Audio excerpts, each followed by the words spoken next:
the Bennett family, and we're making this video from the United Kingdom. So on the 5th of June 2025, something happened in my house. I closed from work 9 a.m. By the time I get to the house, I found my husband on the floor of the children's room. I was like, honey, what are you doing on the floor? He said, yeah, he's fine. As in, his responses was actually contradicting what I was saying, because already he has wet himself. I was like, what's going on? I shouted. I started calling a row. I started shouting, Jesus, show me mercy. What is going on? At the end of the day, we tried to check his blood pressure and everything. We found that everything was reading error. He started losing his sight. So on getting to the hospital, the clinical team examined him immediately and said that he's having bleeding in his brain, and that could be as a result of blood pressure and everything. The solution would be to operate him. Pastor Jerry, he fell on a day, but the Lord did not allow the enemy to fulfill what he planned. Before you know it, he was induced to coma. And they told us that after the operation that he's going to wake up in the next 48 hours. He stayed in coma for 1 week, 2 weeks, and each time I visit him at the ICU, I will always play either "Oh Lord, show me mercy" or whatever prayer that was made on that very day. I will put it beside him, and the prayer will continue to play around him, even though he wasn't hearing, even though he was in coma. He didn't understand anything. He wasn't even awake. He wasn't conscious. His legs were not moving. His hands were not moving, and everything. Pastor Jerry, word of knowledge will continue to come on the altar. Your loved one in coma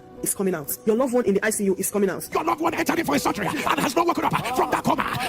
If you want to give back your testimony before today is over, I command your loved one, rise from coma, rise from coma. And the Lord made it possible. He left the ICU and he was moved to the ward. Before you know it, they said, okay, the drains in the brain is not draining properly. If it continues like that they might take him back to theater and then, review what they did. And the word of knowledge also came on the altar. That they said that your loved one is bleeding in the brain. They told you that your loved one is bleeding in the brain. But right now, by the power that raised Jesus from the dead, I command, let the bleeding terminate right now.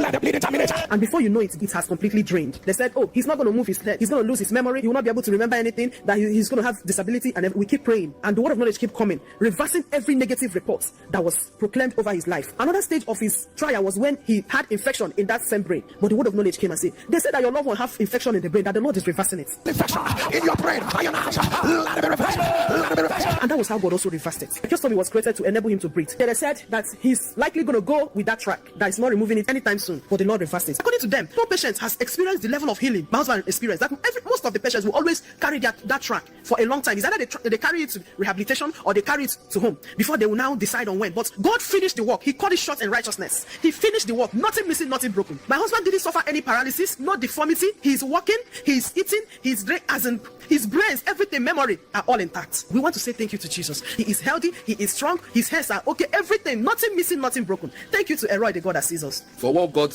cannot do does not exist. Yes, what Elroy cannot do does not exist. Yes. Look at him, look at him, look at him. See the wonders of Elroy. Nothing missing, nothing broken. Hey, Elroy, the God that sees us. Yes, so everything is intact. Everything is intact.